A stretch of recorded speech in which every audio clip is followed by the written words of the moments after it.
Di depan ribuan karyawan, aku adalah kandidat seca tunggal yang tak tergoyahkan. Namun, di ruang kerja ayah, aku hanyalah sebuah bidak catur. Syarat untuk memimpin perusahaan ini bukan gelar MBA-ku, melainkan sebuah tanda tangan di atas buku nikah bersama pria yang 10 tahun lalu membuatku takut untuk sekadar keluar rumah. Haruskah aku menyerahkan hatiku demi menyelamatkan warisan keluargaku?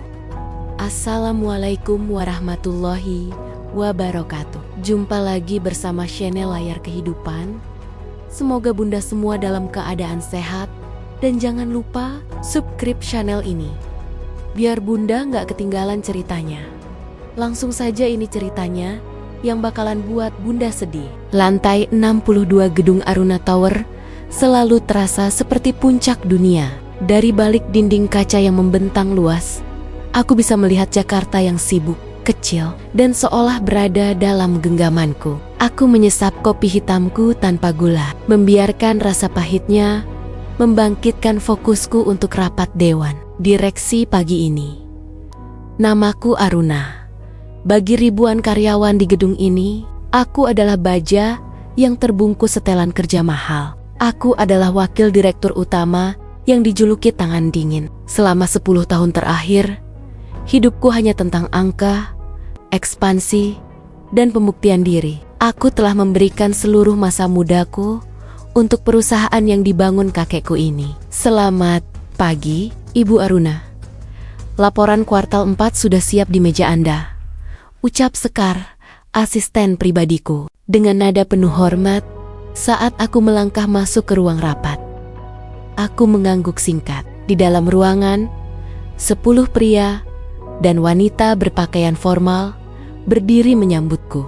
Di ujung meja, duduk pria yang paling aku kagumi di dunia ini, ayahku. Beliau tersenyum bangga, sebuah senyuman yang selalu menjadi bahan bakarku untuk bekerja lebih keras setiap harinya. Hari ini adalah hari besar, Aruna, bisik ayah saat aku duduk di sampingnya. Dewan sudah sepakat. Pengumuman itu akan dilakukan di pesta ulang tahun perusahaan minggu depan. Kamu akan menjadi cowok termuda dalam sejarah keluarga kita. Jantungku berdesir hebat. Ini adalah mimpi yang aku bangun di atas tumpukan kerja lembur dan pengorbanan waktu pribadi. Aku merasa segalanya sempurna. Aku memiliki karier yang cemerlang, kepercayaan penuh dari ayah, dan rasa hormat dari rekan sejawat. Tidak ada satupun celah yang bisa meruntuhkan duniaku. Namun, di tengah presentasiku yang memukau tentang proyeksi masa depan perusahaan, ponsel pribadiku bergetar di atas meja. Sebuah pesan singkat muncul dari nomor yang tidak kukenal. Hanya satu kalimat, namun cukup untuk membuat jemariku yang memegang tetikus mendadak dingin. Halo, Aruna. Masih ingat caraku menghancurkan duniamu 10 tahun lalu? Aku datang untuk mengambil apa yang seharusnya menjadi milikku. Aku tertegun. Bayangan masa SMA yang gelap, yang sudah kukubur ropet-ropet di bawah tumpukan kesuksesan, mendadak menyeruak naik. Rasa sesak yang familiar menghantam dadaku. Aku berusaha mengatur napas, menatap ayah yang masih tersenyum di ujung meja, tidak menyadari bahwa di detik itu juga fondasi hidupku mulai retak, dan rasa dingin itu merambat cepat dari ujung jari hingga ke sumsum tulangku. Aku terpaku menatap layar ponsel, sementara suara riuh rendah tepuk tangan anggota dewan direksi terdengar seperti dengungan lebah yang jauh dan tak berarti. Kalimat singkat dari nomor misterius itu adalah kunci yang membuka kotak Pandora yang selama ini kukunci rapat dengan rantai kesibukan. Aruna, ada apa? Presentasimu sangat luar biasa, nak. Suara ayah memecah lamunanku.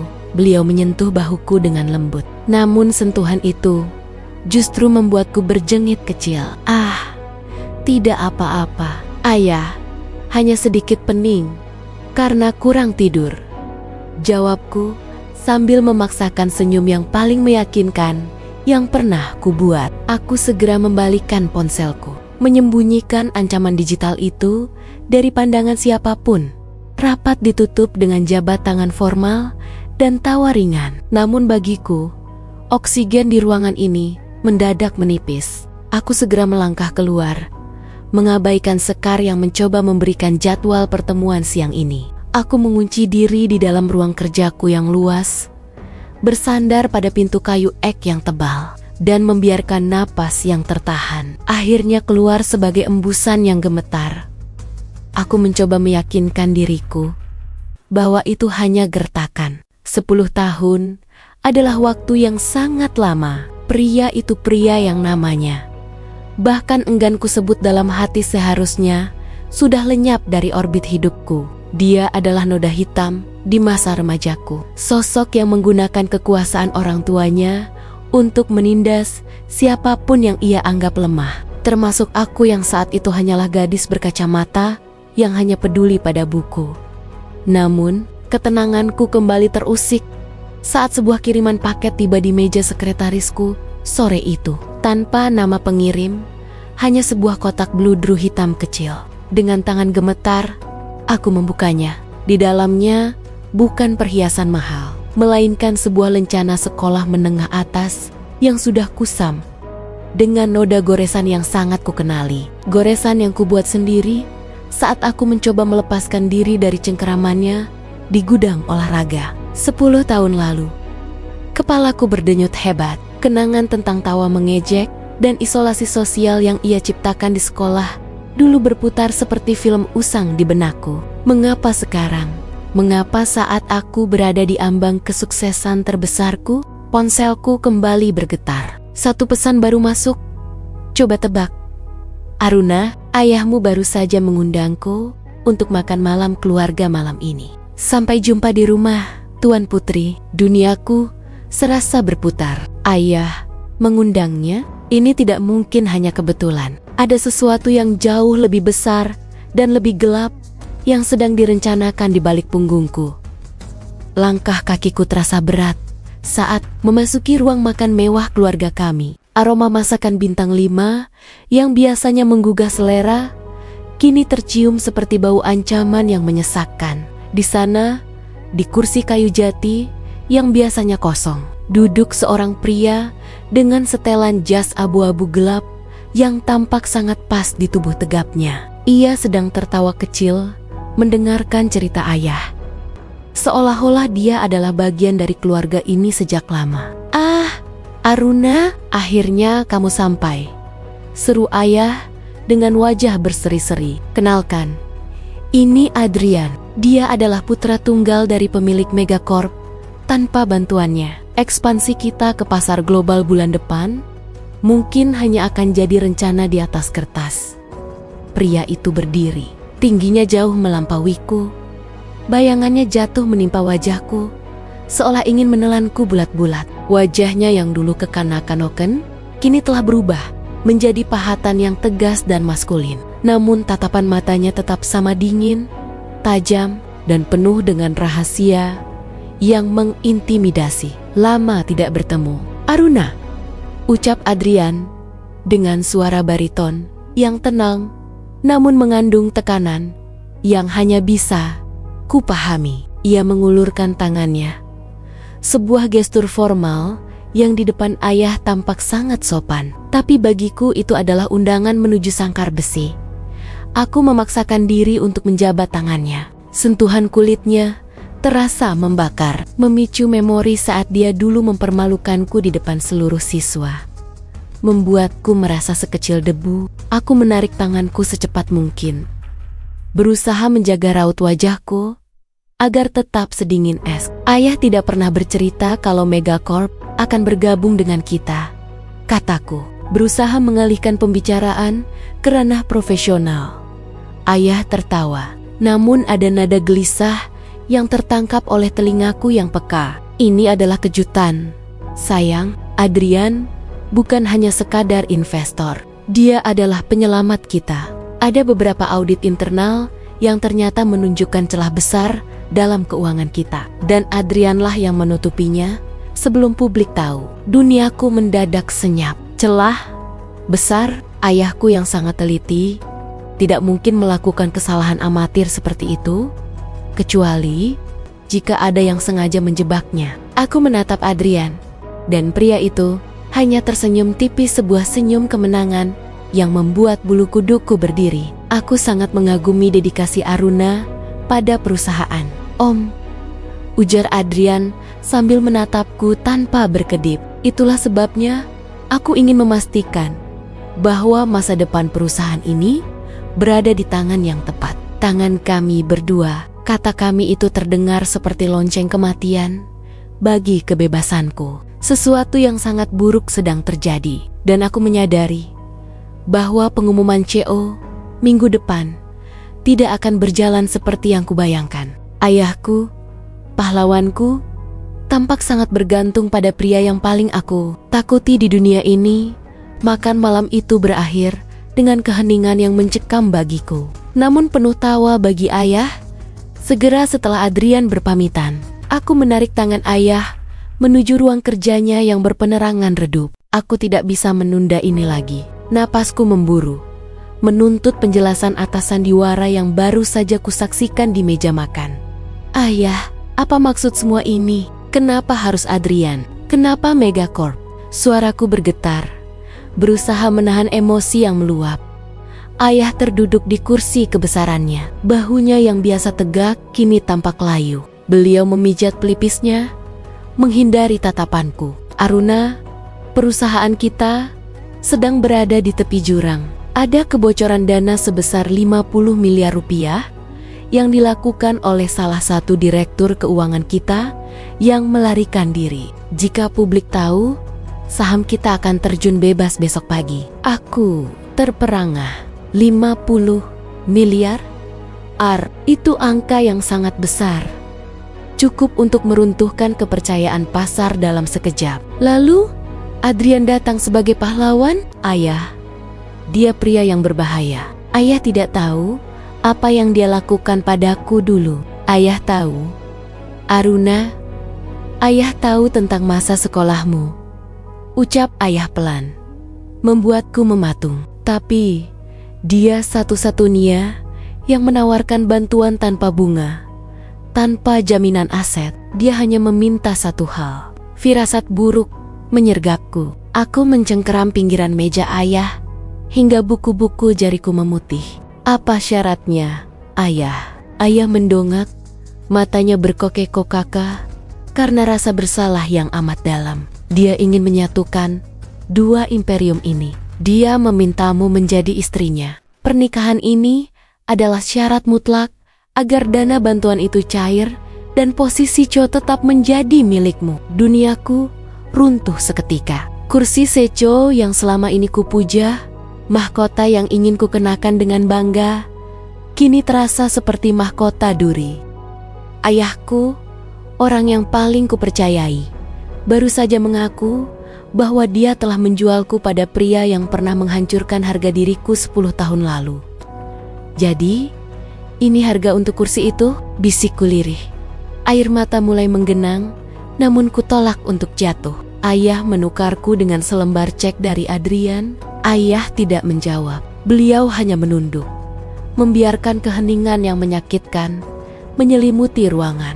Di luar sana, aku tahu Adrian mungkin sedang menertawakanku dari balik kemudi mobil mewahnya. Dia tidak menginginkan perusahaan ini. Dia menginginkan aku hanya untuk menunjukkan bahwa dia masih punya kuasa untuk mengendalikan hidupku, persis seperti yang dia lakukan di masa lalu. Langkah kakiku membawaku ke balkon, membiarkan angin malam yang dingin menusuk kulitku yang panas karena emosi. Pikiranku berputar mencari jalan keluar. 50 miliar rupiah. Angka itu terus menari-nari di depan mataku seperti ejekan. Aku adalah seorang calon CEO. Aku harus bisa menyelesaikan ini tanpa harus menjual diriku sendiri pada masa lalu yang kelam. Esok paginya, aku tidak pergi ke kantor. Aku mendatangi beberapa kolega lama kakekku, para investor veteran yang dulu sangat menghormati keluarga kami. Aku membawa proposal penyelamatan darurat, memohon bantuan likuiditas untuk menutup lubang yang ditinggalkan direktur keuangan yang berkhianat itu. Namun, jawaban mereka seragam dan terasa seperti tamparan yang berulang. Maaf Aruna, Kami dengar Megacorp sudah masuk ke sana. Kami tidak berani berhadapan dengan Adrian, ucap salah satu investor dengan nada prihatin, namun tegas. Adrian telah memutus semua jalur pelarianku. Dia sudah mengunci pasar, bahkan sebelum aku sempat melangkah keluar dari pintu rumah. Kekuasaannya bukan hanya soal uang, tapi soal intimidasi yang sistematis. Dia tahu persis bagaimana cara membuatku merasa terpojok. Persis seperti saat dia mengurungku di gudang olahraga 10 tahun, lalu tanpa suara, tanpa bantuan, hanya ada aku dan ketakutanku. Sore harinya, saat aku kembali ke kantor, dengan tangan hampa, aku menemukan Adrian sudah duduk manis di kursi kebesaranku. Dia sedang memutar-muter sebuah pulpen emas milikku dengan gerakan yang santai, namun penuh penghinaan. Bagaimana perburuannya? Aruna, apakah para investor tua itu memberikan apa yang kamu mau? Tanyanya, tanpa menoleh. Suaranya terdengar seperti gesekan pisau di atas piring porselen. Aku berdiri mematung di ambang pintu. Apa maumu sebenarnya, Adrian? Jika ini soal uang, aku akan mencicilnya. Jika ini soal denda masa lalu, katakan apa yang harus kulakukan agar kau puas.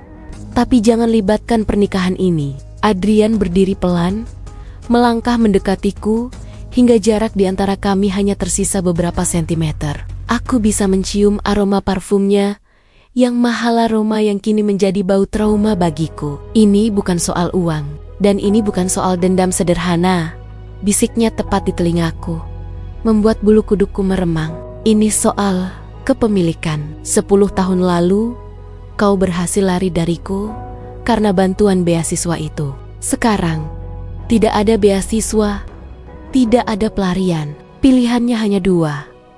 Kau menikah denganku dan menjadi CO, atau kau menolak dan melihat ayahmu masuk penjara karena kelalaian mengelola dana publik. Aku terkesiap. Ayah masuk penjara? Direktur yang kabur itu meninggalkan jejak digital yang mengarah pada tanda tangan ayahmu. Aruna, aku bisa menghapusnya, atau aku bisa menyerahkannya ke pihak berwenang. Besok pagi, jam terus berdetak. Tuan Putri, duniaku benar-benar gelap. Adrian tidak hanya memegang masa depanku, dia kini memegang leher ayahku. Hanya butuh waktu 48 jam bagi Adrian untuk menyulap tragedi pribadiku menjadi berita utama di seluruh negeri. Pagi ini, aula hotel bintang 5 milik keluarga kami telah dipenuhi oleh ratusan jurnalis dan lampu kilat kamera yang menyilaukan. Di balik panggung, aku berdiri di depan cermin besar, menatap sosok wanita asing yang mengenakan kebaya sutra berwarna krem yang sangat indah. Namun bagiku, kain itu terasa seberat rantai besi. Tersenyumlah, Aruna. Dunia harus melihat bahwa ini adalah penyatuan dua kekuatan besar, bukan sebuah transaksi. Bisik ayah yang berdiri di belakangku. Wajahnya tampak jauh lebih segar sejak Adrian menyuntikkan dana ke perusahaan.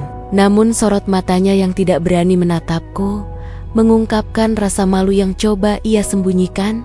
Aku tidak menjawab. Hatiku sudah membatu. Ketika pintu aula dibuka, kebisingan kamera langsung menyambut kami. Adrian sudah berdiri di sana, di tengah podium, tampak begitu berwibawa dan menawan. Siapapun yang melihatnya akan mengira dia adalah pangeran impian, bukan monster yang sedang mengancam keselamatan keluargaku. Ia melangkah mendekat, lalu dengan sangat natural, ia melingkarkan lengannya di pinggangku. Aku tersentak kecil.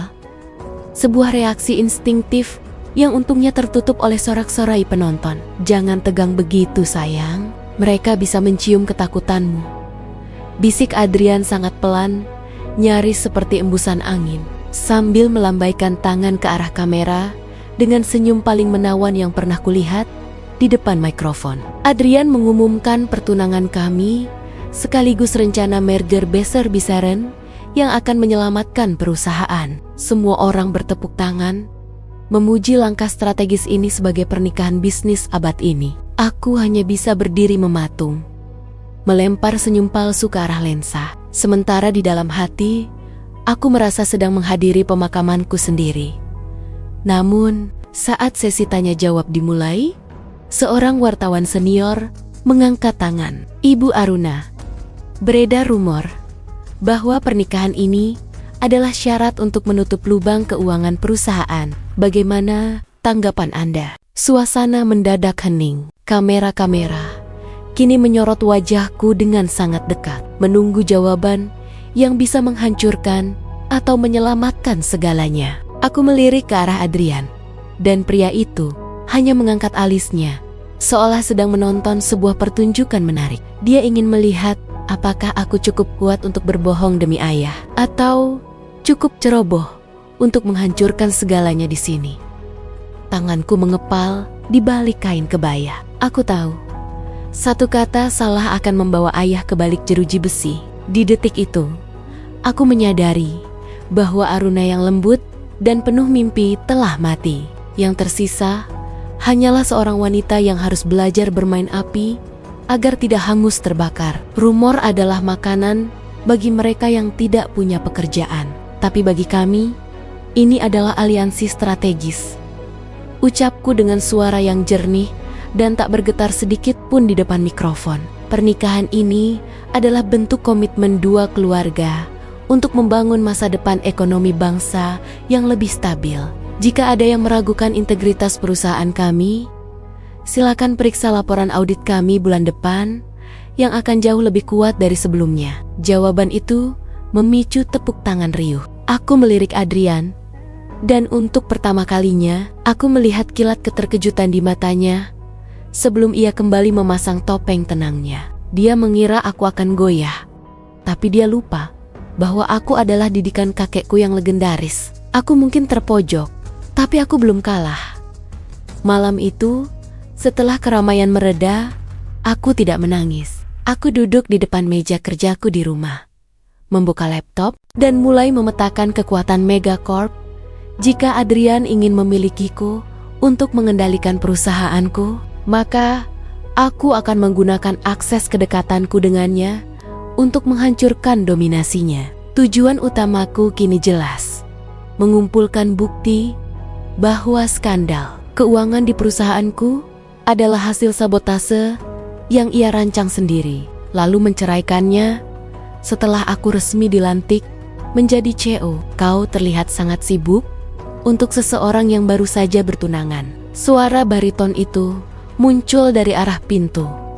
Adrian berdiri di sana, melonggarkan dasinya, tampak sangat santai memasuki ruang pribadiku. Aku tidak menutup laptopku. Aku sedang mempelajari calon suamiku. Aku tidak suka membeli kucing dalam karung Adrian. Adrian berjalan mendekat, menumpukan kedua tangannya di atas mejaku, mengepungku dalam ruang sempit yang ia ciptakan. Mempelajariku, kau butuh waktu seumur hidup untuk itu, Aruna.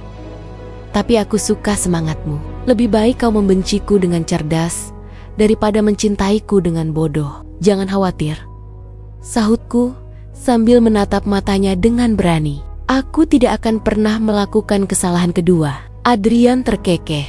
Sebuah suara yang terdengar seperti peringatan daripada tawa. Ia meletakkan sebuah map perak di depanku. Ini jadwal perjalanan dinas kita ke Singapura minggu depan. Kita akan bertemu dengan Dewan Direksi Regional. Ingat, Aruna, di depan mereka, kita adalah pasangan paling bahagia di dunia. Satu kesalahan kecil saja darimu, dan berkas kasus ayahmu akan mendarat di meja jaksa. Aku hanya menatap map itu tanpa menyentuhnya. Rintangan pertama sudah di depan mata. Aku harus pergi ke luar negeri dengan pria ini, berperan sebagai tunangan yang jatuh cinta, sambil diam-diam meretas jaringan komunikasinya. Ini adalah permainan berbahaya, tapi aku sudah tidak punya apa-apa lagi untuk dikorbankan selain rasa takutku sendiri. Singapura menyambut kami dengan gemerlap lampu, teluk yang mempesona. Namun keindahan itu terasa seperti fata morgana bagiku.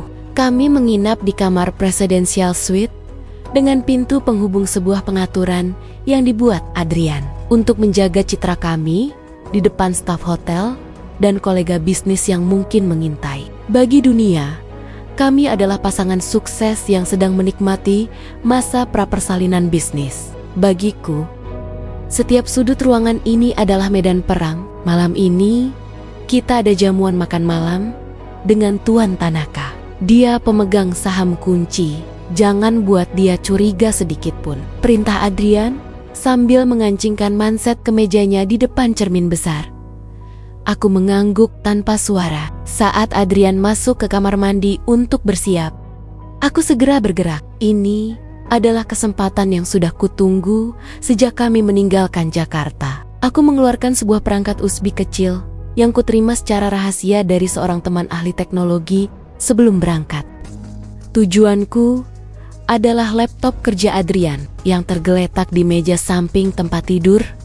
Jantungku berdegup kencang hingga telingaku berdenging. Setiap detik terasa seperti 1 jam. Aku menyambungkan perangkat itu, membiarkan proses penyalinan data berjalan di balik layar yang terkunci. Aku hanya butuh 10 menit. Namun, baru di menit ke-7, aku mendengar suara pintu kamar mandi terbuka dengan gerakan kilat. Aku mencabut ispi itu dan menyembunyikannya di balik ikat pinggang gaun malamku. Tepat saat Adrian melangkah keluar dengan uap air yang masih menyelimuti bahunya.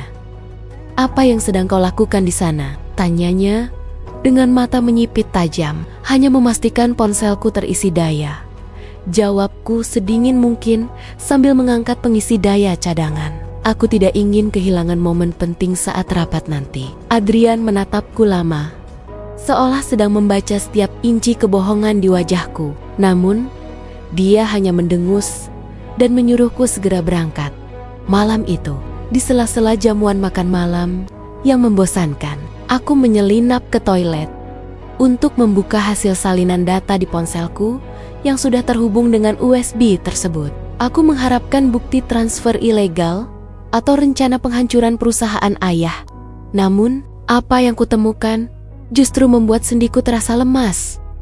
Di dalam folder tersembunyi yang diberi nama Atheniers, bukan angka-angka kerugian yang kutemukan. Ada ratusan foto diriku dari kejauhan selama 10 tahun terakhir. Foto saat aku lulus kuliah, saat aku pertama kali bekerja, bahkan foto saat aku menangis di pemakaman kakek. Adrian tidak sedang menghancurkanku dari jauh. Dia sedang mengawasiku. Dan yang paling mengejutkan adalah sebuah dokumen kontrak asuransi atas nama ayahku yang preminya dibayar secara rahasia oleh Adrian sejak 5 tahun lalu, jauh sebelum krisis keuangan ini meledak. "Siapa kau sebenarnya, Adrian?" bisikku lirih pada layar ponsel. Rasa benci yang selama ini menjadi kekuatanku mendadak goyah oleh sebuah kenyataan yang jauh lebih rumit daripada sekadar balas dendam. Aku kembali ke meja perjamuan dengan pikiran yang berkecamuk. Di sana, Adrian sedang menyesap teh hijaunya. Tampak begitu tenang, seolah dia tidak menyimpan rahasia ribuan foto seorang wanita di komputernya. Aku menatapnya dari kejauhan, mencoba mencari sosok pemuda kasar yang dulu merundungku. Namun yang kulihat sekarang adalah seorang pria dengan kedalaman misteri yang menakutkan. "Kau terlihat pucat, Aruna. Apakah udang tadi membuatmu tidak nyaman?" tanya Adrian saat kami akhirnya kembali ke mobil mewah yang membawa kami ke hotel. "Yang membuatku tidak nyaman adalah kenyataan bahwa kau telah menjadi bayanganku selama 10 tahun. Jawabku tajam, tanpa basa-basi. Aku menunjukkan layar ponselku yang menampilkan salah satu foto tersembunyi itu. Mobil mendadak sunyi. Adrian terdiam.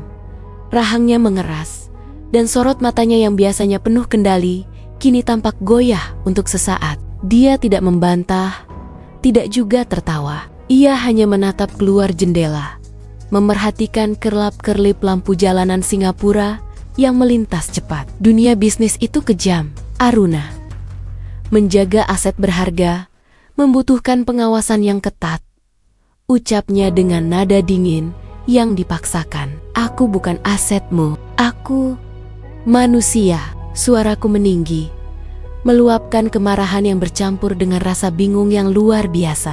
"Kenapa kau membayar asuransi ayahku sejak 5 tahun lalu. Kenapa kau berpura-pura menjadi musuh jika kau diam-diam melindungi keluargaku? Baru saja Adrian hendak membuka mulut, sebuah guncangan hebat menghantam mobil kami dari arah samping. Bukan tabrakan keras, melainkan upaya paksa dari 2 mobil hitam yang mencoba menjepit posisi kami di jalanan yang mulai sepi. "Tundukkan kepalamu," teriak Adrian dengan sigap. Ia menarik bahuku hingga aku merunduk di bawah jok mobil. Adrian segera mengambil alih kemudi dari sopirnya yang tampak panik. Dengan ketangkasan yang tidak pernah kuduga, ia memacu mobil menembus celah sempit, menghindari kejaran mobil-mobil misterius itu. Ini bukan lagi soal drama keluarga atau persaingan bisnis. Ini adalah ancaman nyata bagi nyawa kami. "Siapa mereka?" tanyaku dengan napas tersengal. "Orang-orang yang ingin perusahaanmu jatuh, tapi tidak ingin aku yang menguasainya," jawab Adrian sambil membanting setir ke arah lorong kecil. "Mereka adalah musuh dalam selimut di dewan direksimu, Aruna. Dan mereka tidak ingin kita sampai ke acara pelantikan CEO minggu depan." Di tengah kekacauan itu, aku menyadari satu hal pahit. Rintangan terberatku bukan lagi pria di sampingku ini, melainkan orang-orang yang selama ini kusebut sebagai rekan kerja di kantorku sendiri.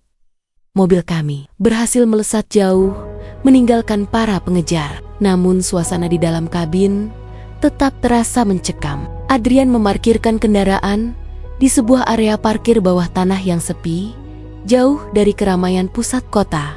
Napasku masih memburu, mencoba mencerna transisi cepat dari perdebatan emosional menuju upaya penyelamatan nyawa. Mereka tidak akan berhenti sampai rencana merger ini batal. "Aruna," ucap Adrian sambil mematikan mesin.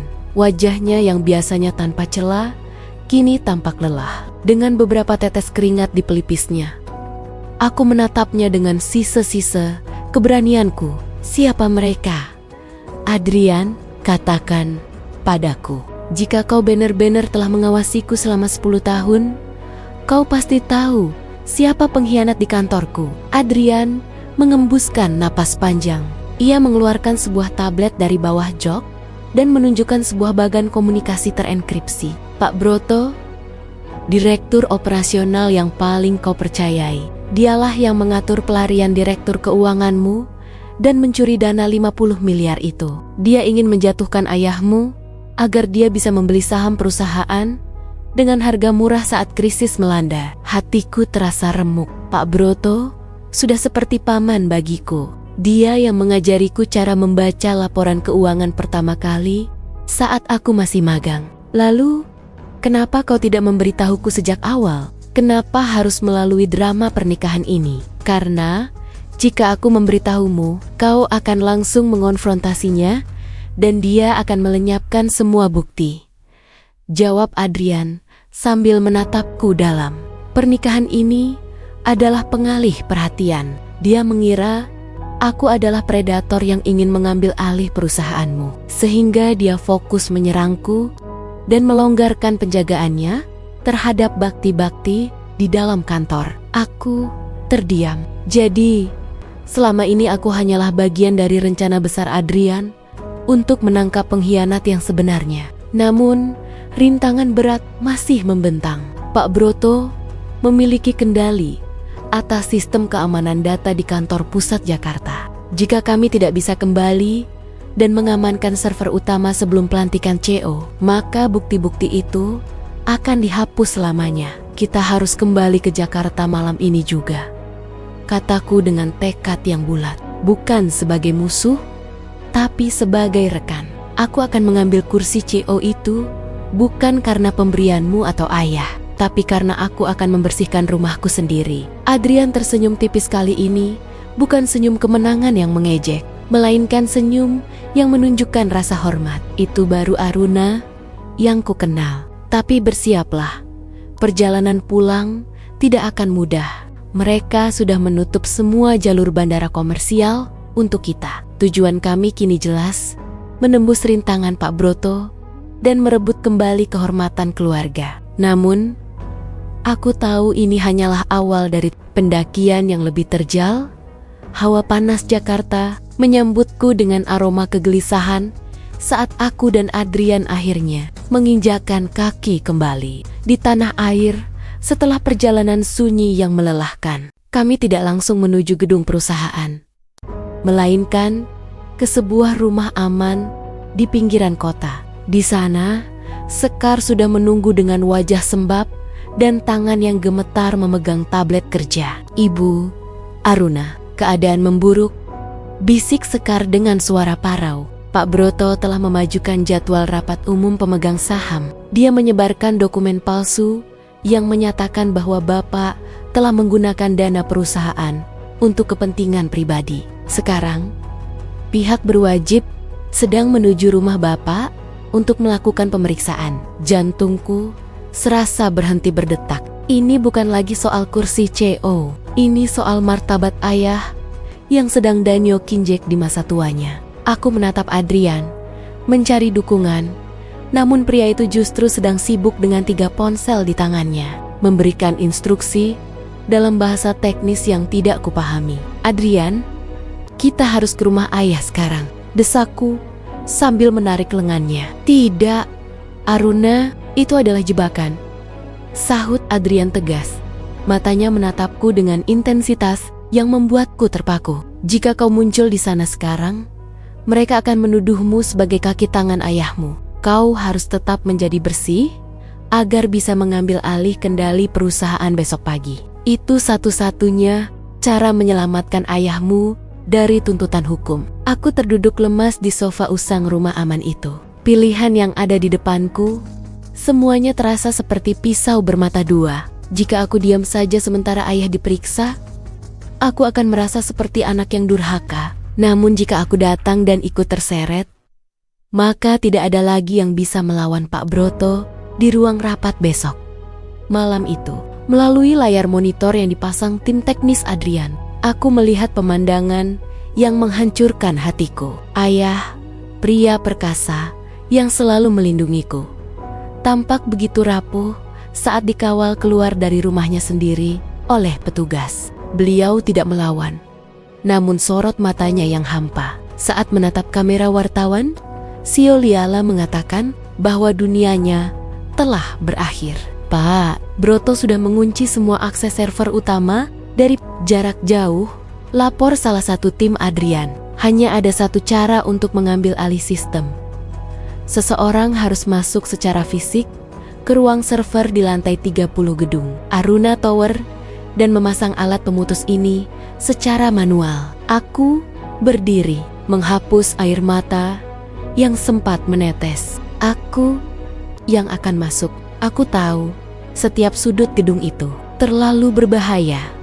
"Aruna, penjagaan di sana sudah diganti dengan orang-orang sewaan Pak Broto," cegat Adrian. "Ini perusahaanku, Adrian, ini keluargaku," teriakku, meluapkan semua rasa sakit yang kupendam sejak makan malam terkutuk itu. "Kau bilang kau menjagaku selama 10 tahun kan? Kalau begitu, jaga aku sekali lagi. Sementara aku melakukan tugas ini." Klimaks perjuanganku telah dimulai. Aku harus menyusup ke gedungku sendiri, layaknya pencuri, mempertaruhkan segalanya demi satu kesempatan terakhir untuk membalikkan keadaan. Pukul 2 dini hari, Aruna Tower tampak seperti raksasa tidur yang diselimuti kabut tipis. Aku turun dari mobil Adrian beberapa blok sebelum gedung, mengenakan pakaian serba hitam dan penutup kepala, melewati pintu belakang yang biasanya digunakan untuk bongkar muat logistik. Aku merasakan detak jantungku memukul dada seperti genderang perang. Setiap bayangan yang bergerak di dinding membuatku menahan napas. Teringat kembali pada rasa takut saat aku bersembunyi di gudang sekolah 10 tahun lalu. "Aruna, bisa dengar aku?" Suara Adrian terdengar sangat pelan melalui alat pendengar nirkabel di telingaku. 2 petugas keamanan baru saja melewati lobi utara. "Kau punya waktu 3 menit sebelum sensor di koridor lift kembali aktif." "Aku masuk," bisikku sambil menggesekkan kartu akses hitam itu pada panel. Darurat. Lampu indikator berkedip hijau sejenak. Sebelum pintu terbuka, dengan suara desis pelan, aku menyelinap masuk, menaiki tangga darurat dengan langkah kaki yang diredam oleh sol sepatu karet. Nafasku tersengal saat mencapai lantai 30. Namun aku tidak boleh berhenti. Di ujung lorong, pintu ruang server yang terbuat dari baja berat berdiri kokoh, dijaga oleh 2 orang pria berbadan tegap yang tidak kukenal. Mereka bukan petugas keamanan kantor kami yang biasanya ramah. Adrian.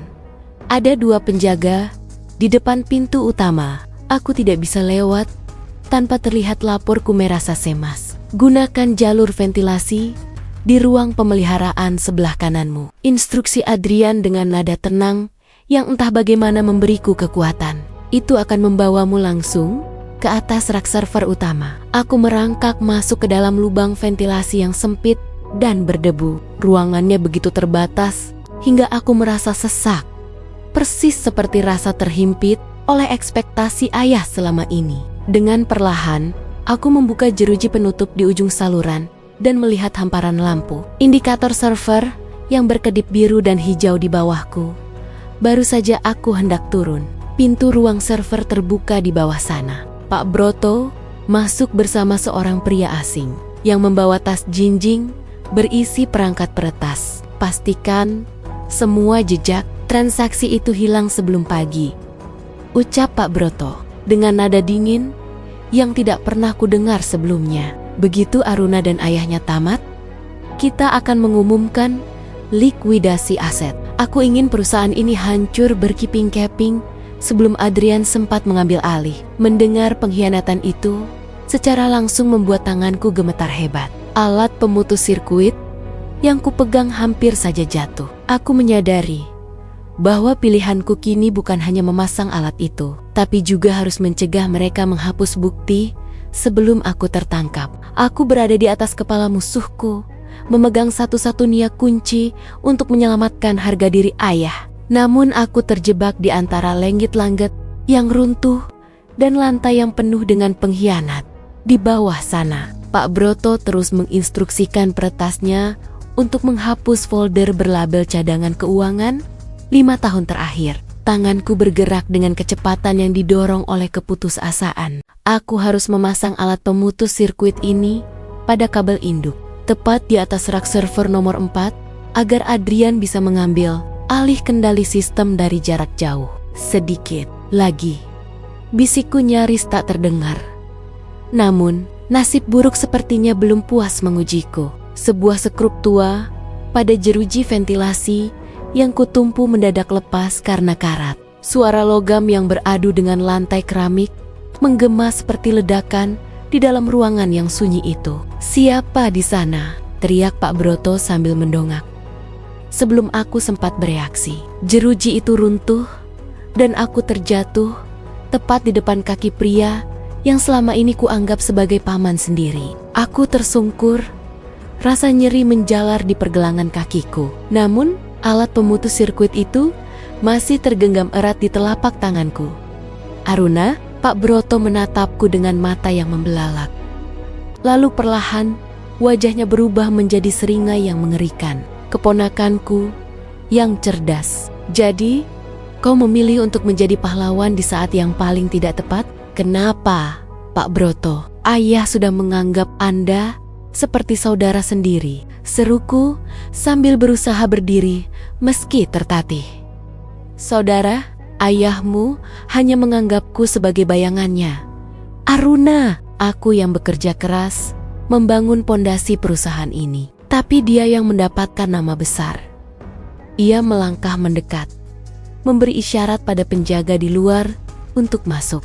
"Dan sekarang, kau membawakanku alat kecil yang manis ini. Kau pikir Adrian bisa menyelamatkanmu dari sini?" 2 penjaga bertubuh besar langsung mencengkeram lenganku, membuatku tak berdaya. Pak Broto merampas alat dari tanganku dan melemparkannya ke sudut ruangan hingga hancur berkeping-keping. Harapanku untuk memutus sistem secara teknis baru saja sirna. "Adrian, aku tertangkap!" teriakku pada alat pendengar nirkabel, namun hanya suara statis yang terdengar. Pak Broto telah menyalakan alat pengacak sinyal di dalam ruangan itu. Jangan berharap pada pangeranmu itu, Aruna. Malam ini, kau akan menandatangani surat pengunduran diri dan pengakuan bahwa ayahmu adalah otak di balik semua ini. Pak Broto mengeluarkan selembar kertas dari laci meja server. Jika tidak, aku tidak bisa menjamin ayahmu akan keluar dari ruang pemeriksaan dalam keadaan sehat. Aku menatap surat itu dengan pandangan nanar. Inilah pilihan tersulit dalam hidupku. Menandatangani kebohongan yang akan menghancurkan nama baik keluarga selamanya. Atau membiarkan ayah menghadapi bahaya yang lebih besar di tangan orang-orang tanpa belas kasihan ini. Aku merasa benar-benar sendiri, terputus dari dunia luar, di dalam jantung menara yang dulu kubanggakan. Cepat tanda tangani, Aruna. Kesabaranku ada batasnya, gertak Pak Broto sambil menyodorkan sebuah pulpen mahal ke arahku.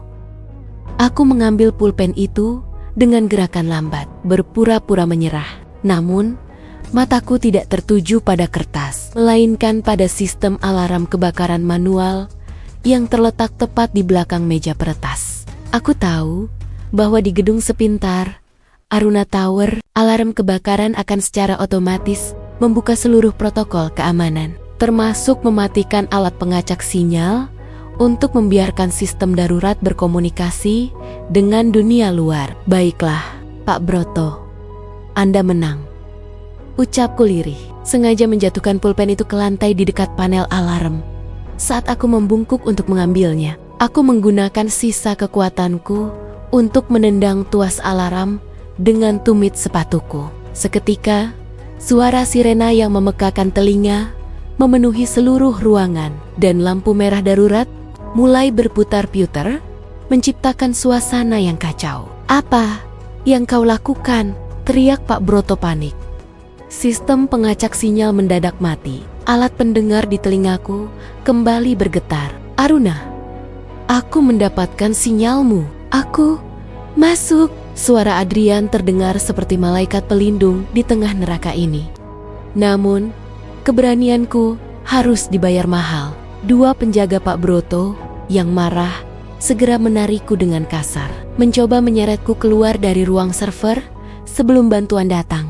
Aku terjepit di antara pilihan terakhir yang paling sulit, membiarkan diriku dibawa sebagai sandera agar Adrian bisa mengamankan data perusahaan, atau terus melawan yang mungkin akan membuat data itu tetap terhapus. "Adrian, jangan pedulikan aku. Amankan server nomor 4 sekarang," teriakku sekuat tenaga sebelum sebuah tangan membekap mulutku. Di sela-sela kekacauan itu, aku melihat layar monitor di ruang server mulai berkedip cepat. Adrian sedang melakukan peretasan balik dari luar. Pak Broto yang menyadari posisinya terancam mulai kehilangan akal sehatnya. Ia mencoba menghancurkan perangkat keras server dengan kursi besi. Namun di saat yang sama, pintu baja ruang server meledak terbuka. Adrian berdiri di sana bersama tim keamanan khusus. Namun, matanya hanya tertuju padaku yang sedang disekap. Aku bisa melihat kemarahan yang luar biasa di wajahnya. Sebuah emosi yang tak pernah kutemukan dalam 10 tahun aku mengenalnya. Di detik itu, aku menyadari bahwa aku bukan lagi sekadar aset baginya. Dan taruhan malam ini jauh lebih besar daripada sekadar kursi. "Lepaskan dia," suara Adrian terdengar rendah, namun begitu mengancam, hingga ruangan yang bising oleh sirena mendadak terasa senyap. Pak Broto tertawa sinis. Meskipun wajahnya sudah pucat pasi, terlambat. "Adrian, aku punya surat kuasa yang ditandatangani ayahnya saat dia dalam tekanan. Aruna Tower adalah milikku." Memanfaatkan celah saat Pak Broto sibuk berteriak, aku menggigit tangan penjaga yang membekapku sekuat tenaga. Saat cekalannya mengendur karena terkejut, aku menyikut ulu hatinya dan berlari menuju rak server nomor 4. Aku tidak butuh alat pemutus sirkuit lagi. Aku hanya perlu memastikan transmisi data yang sedang dilakukan Adrian tidak terputus. Adrian, sekarang! Teriakku sambil memegang kabel induk agar tidak dicabut oleh peretas Pak Broto. Dengan gerakan cepat, tim keamanan Adrian melumpuhkan para penjaga. Sementara Adrian sendiri menerjang Pak Broto yang mencoba melarikan diri. Di layar monitor besar, bar kemajuan transmisi data merayap naik hingga menyentuh angka 100%. Seketika, seluruh bukti transaksi ilegal, percakapan rahasia Pak Broto, dan bukti sabotase dana 50 miliar rupiah terunduh aman ke server cadangan yang tidak bisa diakses oleh siapapun kecuali aku dan Adrian. Selesai, bisik Adrian yang kini sudah berdiri di sampingku. Ia segera melepas jasnya dan menyampirkannya ke bahuku yang gemetar karena kedinginan dan rasa takut yang baru saja lewat. Tidak lama kemudian, pihak kepolisian yang telah dihubungi Adrian dari luar gedung menyerbu masuk. Pak Broto digiring keluar dengan tangan terborgol, masih terus meneriakkan sumpah serapah tentang ketidakadilan, namun tak ada lagi yang mendengarkannya. Aku terduduk lemas di lantai ruang server yang dingin. Adrian berlutut di depanku, memegang kedua tanganku yang masih gemetar. Ayahmu sudah bebas, Aruna. Bukti-bukti ini sudah cukup untuk membersihkan namanya dalam hitungan jam. Aku menatapnya dengan pandangan kosong. Air mata yang sejak tadi kutahan akhirnya tumpah juga. Kenapa kau melakukan semua ini, Adrian? Kenapa tidak memberitahuku sejak awal? Adrian terdiam sejenak, lalu ia mengusap air mataku dengan ibu jarinya. Karena aku ingin kau menjadi CEO yang menang karena usahamu sendiri, bukan karena belas kasihanku. Aku hanya ingin memastikan kau punya panggung yang bersih saat kau naik ke sana nanti. Resolusi perjuanganku baru saja dimulai. Malam ini kami berhasil mengalahkan musuh dari dalam. Namun aku tahu langkah berikutnya adalah mengembalikan kepercayaan dunia pada nama keluarga kami. 3 hari kemudian, Aruna Tower kembali menjadi pusat perhatian nasional. Namun kali ini bukan karena skandal, melainkan karena konferensi pers darurat yang aku pimpin sendiri. Di hadapan ratusan kamera, aku memaparkan semua bukti sabotase Pak Broto. Aku membersihkan nama ayah di depan publik, menunjukkan bahwa integritas keluarga kami tidak bisa dibeli atau dihancurkan oleh pengkhianatan orang kepercayaan.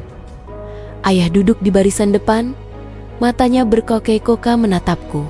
Beliau bukan lagi pria yang menjualku demi harta, melainkan seorang ayah yang baru saja mendapatkan kembali kehormatannya melalui tangan putrinya sendiri. Namun, yang paling mengejutkan bagi semua orang adalah saat aku memanggil Adrian ke atas panggung. Banyak yang mengira pernikahan kami adalah sebuah transaksi bisnis.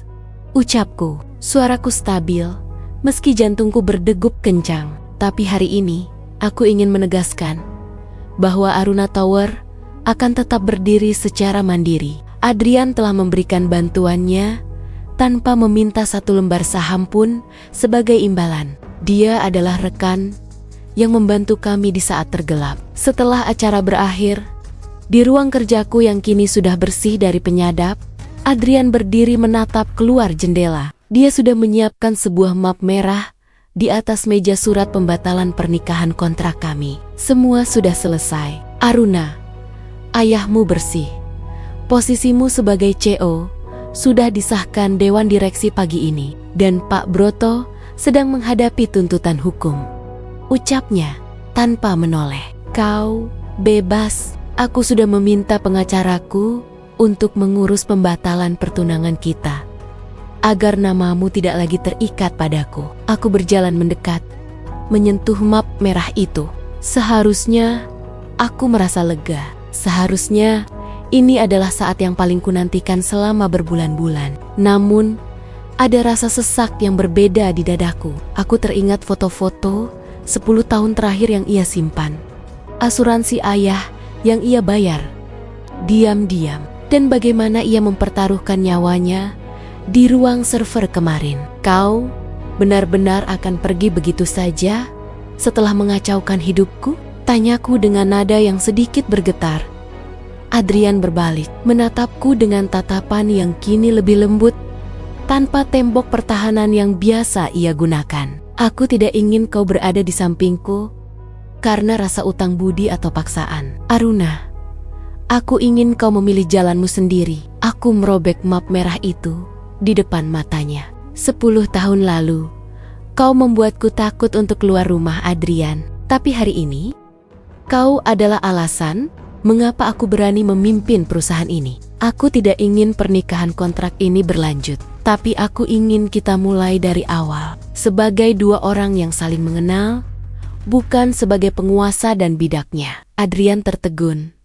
Sebuah senyuman tulus akhirnya merekah di wajahnya. Ini adalah kemenangan terakhirku. Memenangkan diriku sendiri dan memberikan kesempatan pada hati yang dulu pernah patah untuk belajar percaya kembali.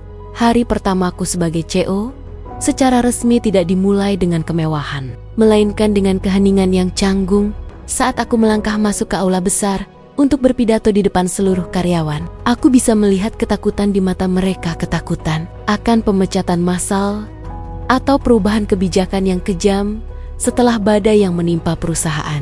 Aku berdiri di podium tanpa naskah, hanya dengan keberanian yang baru saja kupulihkan. Aku tidak akan menjanjikan kalian kemewahan instan. Suaraku bergema, jernih dan mantap. Tapi aku menjanjikan sebuah rumah di mana kejujuran lebih dihargai daripada angka di atas kertas. Kita telah melewati malam yang sangat panjang, dan sekarang saatnya kita bekerja untuk masa depan yang tidak perlu kita sembunyikan dari siapapun. Tepuk tangan mulai terdengar, perlahan namun pasti memenuhi ruangan. Di kejauhan, di dekat pintu keluar, aku melihat Adrian. Ia hanya mengangguk kecil sebelum menghilang di balik pintu, memberiku ruang untuk bersinar tanpa bayang-bayangnya. Dia benar-benar menepati janjinya untuk tidak mencampuri kepemimpinanku. Meski aku tahu, dia selalu siap sedia jika aku membutuhkannya. Ujian pertamaku datang saat Dewan Direksi memaksaku untuk menuntut ganti rugi secara personal kepada seluruh keluarga Pak Broto. Itu adalah langkah bisnis yang logis untuk menambal kerugian. Namun, hatiku menolak. Aku teringat bagaimana rasanya menjadi korban dari kesalahan orang lain. Aku memutuskan untuk hanya mengejar aset yang memang dicuri tanpa menghancurkan masa depan anak-anak. Pak Broto yang tidak tahu apa-apa.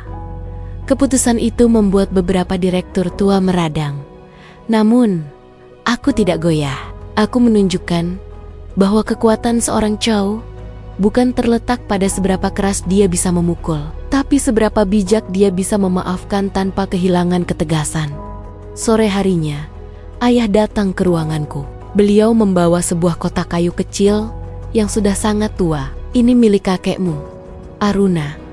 Beliau bilang, pemimpin yang baik adalah pemimpin yang tidurnya paling nyenyak karena tidak punya rahasia yang menghantui. Di dalam kotak itu ada sebuah pena bulu tua dan catatan kecil tentang integritas. Aku menyadari bahwa kursi CEO ini bukan lagi sebuah beban atau syarat pernikahan, melainkan sebuah amanah yang akhirnya bisa kujalankan dengan kepala tegak saat aku bersiap untuk pulang. Sebuah buket bunga mawar putih kecil ada di meja sekretarisku. Tidak ada nama pengirimnya. Hanya sebuah kartu kecil bertuliskan, "Selamat atas hari pertama yang luar biasa. Teruslah bersinar, Aruna." Aku tersenyum, merasakan kehangatan yang merayap di dadaku. Badai telah benar-benar berlalu, meninggalkan pelangi yang meski tipis, namun cukup kuat untuk menunjukkan jalan pulang. 1 tahun kemudian, Aruna Tower bukan lagi sekadar simbol kekuasaan keluarga, melainkan pusat inovasi yang dikenal karena budaya kerjanya yang transparan. Aku telah mengubah sistem manajemen secara total, memastikan bahwa tidak ada lagi orang dalam yang bisa memanipulasi data tanpa pengawasan berlapis. Namun, keberhasilan terbesar bagiku bukan hanya tentang kenaikan harga saham yang menyentuh angka tertinggi dalam sejarah perusahaan, melainkan ketenangan yang kini menyelimuti setiap langkahku. Pagi ini, aku tidak mengenakan setelan kerja yang kaku. Aku memilih gaun sederhana untuk menghadiri peresmian Pusat Rehabilitasi Trauma Aruna, sebuah yayasan yang kudirikan khusus untuk membantu remaja yang mengalami perundungan dan tekanan mental persis seperti yang kualami dulu. Ibu CEO, tamu kehormatan sudah tiba. Sekar menyapaku dengan senyum lebar. Ia kini bukan sekadar asisten, melainkan tangan kananku dalam kegiatan sosial ini. Tamu kehormatan itu adalah Adrian. Setahun ini, kami tidak terburu-buru. Kami tidak memulai dengan pesta mewah atau pengumuman romantis yang sensasional. Kami memulai dengan percakapan panjang di kedai kopi pinggir jalan, dengan permintaan maaf yang tulus, dan dengan upaya Adrian untuk membuktikan bahwa pria yang merundungku dulu telah mati bersama ego masa mudanya. Kau terlihat sangat berbeda saat tidak sedang mengkhawatirkan laporan keuangan, ujar Adrian sambil berjalan di sampingku menyusuri lorong yayasan yang berwarna cerah. Dan kau terlihat lebih manusiawi saat tidak sedang mengancam orang dengan merger perusahaan, balasku sambil terkekeh. Kami berhenti di depan sebuah dinding yang penuh dengan foto-foto kegiatan anak-anak asuh yayasan. Di sana, aku menyadari bahwa dendam adalah beban yang terlalu berat untuk dibawa lari menuju masa depan. Jika aku tetap membenci Adrian, aku mungkin akan tetap menjadi CEO, tapi aku akan menjadi pemimpin yang pahit dan penuh curiga. Dengan memaafkannya, aku justru membebaskan diriku sendiri. Ayah datang menyusul kami, tampak lebih sehat dan bugar. Beliau kini telah pensiun sepenuhnya dan menghabiskan waktunya sebagai penasihat senior di yayasan. Aruna, Adrian, ada sesuatu yang ingin kutunjukkan di aula utama, ajak ayah dengan nada misterius. Di sana, di depan para staf dan anak-anak yayasan, ayah memberikan pidato singkat yang mengharukan. Beliau mengakui kesalahannya di masa lalu, bagaimana ambisi hampir membuatnya buta akan kebahagiaan putrinya sendiri. Pelajaran terbesar yang kupelajari dari Aruna bukan tentang cara memimpin perusahaan, suara ayah bergetar, tapi tentang cara mengakui kegagalan dan bangkit kembali dengan hati yang lebih bersih. Aku memandang Adrian, dan ia menggenggam tanganku dengan lembut. Tidak ada kamera media, tidak ada kontrak yang harus ditandatangani, dan tidak ada ancaman penjara. Hanya ada kami berdua, dua orang yang pernah rusak oleh masa lalu, kini bersama-sama mencoba membangun sesuatu yang bermakna bagi orang lain. Suasana haru di aula yayasan mendadak terinterupsi ketika seorang pria tua dengan pakaian lusuh berdiri di barisan belakang. Wajahnya cekung, matanya menyimpan kepahitan yang sangat kukenali. Itu adalah mantan kepala sekolah ku, pria yang 10 tahun lalu menerima suap dari keluarga Adrian untuk membungkam kasus perundunganku.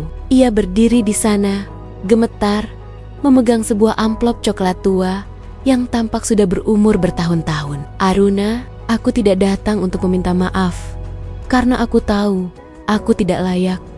Suaranya serak, memutus kebahagiaan yang baru saja kurasakan. Tapi aku tidak bisa mati dengan tenang membawa rahasia ini.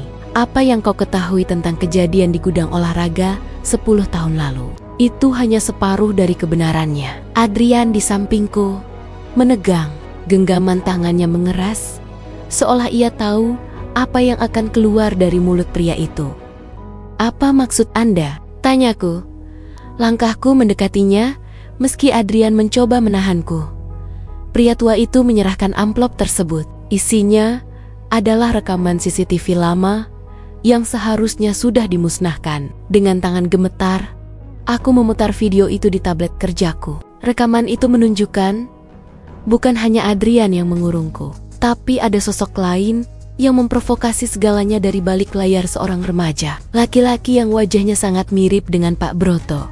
Anak Pak Broto. Dia yang merencanakan segalanya. bisik pria itu. Adrian hanya mencoba mengeluarkanmu dari sana sebelum mereka membakar gudang itu, Aruna. Tapi karena dia takut terlihat lemah di depan teman-temannya, dia berpura-pura menjadi pelakunya. Ayahmu tahu hal ini, tapi dia memilih menumbalkan Adrian demi menjaga hubungan baik dengan Pak Broto yang saat itu adalah investor utamanya. Duniaku runtuh untuk kedua kalinya. Aku menoleh ke arah ayah yang mendadak membuang muka, tak sanggup menatap mataku. Jadi, selama 10 tahun ini, aku membenci orang yang sebenarnya mencoba menyelamatkanku. Sementara pahlawan yang kupuja ayahku sendiri adalah orang yang membiarkan kebohongan itu menghancurkan mentalku demi uang. Aruna, aku, Adrian, mencoba bersuara, namun aku mundur selangkah. Rasa sakitnya kini jauh lebih dramatis daripada saat aku terancam bangkrut. Kebenaran ini adalah racun yang paling mematikan karena ia membunuh rasa hormatku pada ayah. Pengkhianatan. Pak Broto hanyalah bisnis, tapi pengkhianatan ayah adalah pengkhianatan darah. Jadi, selama ini kalian semua tahu, suaraku hampir hilang, tertutup oleh gemuruh amarah yang mendidih di dada. Kalian membiarkanku hidup dalam ketakutan dan kebencian selama 1 dekade hanya untuk menjaga stabilitas perusahaan. Aku menatap Adrian dengan pandangan yang hancur. Dan kau membiarkanku membencimu? Kau membiarkanku menganggapmu monster agar ayahku tetap terlihat suci di mataku? Adrian tidak menjawab. Namun matanya yang memerah sudah cukup menjadi konfirmasi. Di dalam ruangan yang penuh dengan anak-anak yang mencari perlindungan dari perundungan, aku menyadari bahwa aku adalah korban dari perundungan terbesar yang dilakukan oleh keluargaku sendiri. Aruna, dengarkan. Ayah. Ayah melangkah maju. Tangannya gemetar, ingin menyentuh bahuku. Namun aku menghindar seolah sentuhannya adalah api yang membakar. Berapa harga-harga diriku saat itu? Ya, tanyaku, dengan nada dingin yang mematikan. Apakah cukup untuk membeli 1 blok saham? Atau hanya sekadar bonus tahunan? Untuk Pak Broto, kalian membiarkan mental seorang gadis remaja hancur, berkeping-keping-haping, hanya agar kalian bisa tetap makan malam dengan tenang di atas penderitaanku. Aku menatap Adrian, pria yang selama setahun ini ku coba untuk kucintai kembali. Dan kau, Adrian, kau merasa menjadi pahlawan dengan menyimpan rahasia ini? Cinta macam apa yang dibangun di atas kepura-puraan? Kau tidak menyelamatkanku. Kau hanya membiarkanku hidup dalam penjara ingatan yang salah. Adrian menunduk. Bahunya yang tegap tampak luruh. Aku tidak ingin kau kehilangan satu-satunya pilar yang kau miliki. Aruna, aku rela menjadi monster di matamu, asalkan kau tetap memiliki seorang ayah yang bisa kau banggakan. Keheningan menyergap ruangan itu, lebih tajam daripada sembilu. Aku melihat sekeliling pada gedung mewah ini, pada yayasan yang kubangun, pada kursi CEO yang kududuki. Semuanya terasa hambar. Semuanya dibangun di atas pondasi yang busuk. Dengan gerakan yang tenang, namun tegas. Aku melepas pin emas berbentuk logo perusahaan dari kerah bajuku dan meletakkannya di atas meja podium. Aku mengundurkan diri, ucapku singkat. Suara gumaman kaget memenuhi ruangan. Namun, aku tidak peduli. Aku tidak akan memimpin perusahaan yang dibangun dari darah dan air mataku sendiri. Ayah, ambillah kembali tahtamu, atau jual pada siapapun yang kau mau. Aku sudah selesai membayar hutang yang tidak pernah kubuat. Aku melangkah keluar dari aula itu tanpa menoleh lagi. Adrian mengejarku hingga ke tempat parkir. Nafasnya memburu di bawah rintik hujan yang mulai turun mengguyur Jakarta. Aruna, kau mau kemana? Kau tidak bisa meninggalkan segalanya sekarang, teriaknya. Aku berhenti di depan mobilku, berbalik dan menatapnya untuk terakhir kali. Selama 10 tahun, hidupku ditentukan oleh ambisi ayah dan rasa bersalahmu. Sekarang, untuk pertama kalinya, aku ingin menentukan hidupku sendiri. Jangan mencariku, Adrian. Jangan lindungi aku lagi. biarkan aku benar-benar bebas. Aku masuk ke dalam mobil dan memacunya menjauh dari Aruna Tower, menjauh dari segala kemewahan yang ternyata hanyalah sangkar emas. Di kaca spion, aku melihat sosok Adrian yang mematung di tengah hujan, dan bayangan gedung raksasa itu yang semakin mengecil. Malam itu, Aruna tidak lagi menjadi seorang CEO, tidak lagi menjadi seorang putri mahkota, dan tidak lagi menjadi bidak dalam permainan pria berkuasa. Di bawah langit malam yang luas, aku memulai perjalanan menuju diriku yang sebenarnya tanpa mahkota, tanpa dendam, hanya seorang wanita yang akhirnya berhasil menemukan kunci gerbang penjaranya sendiri. Selesai.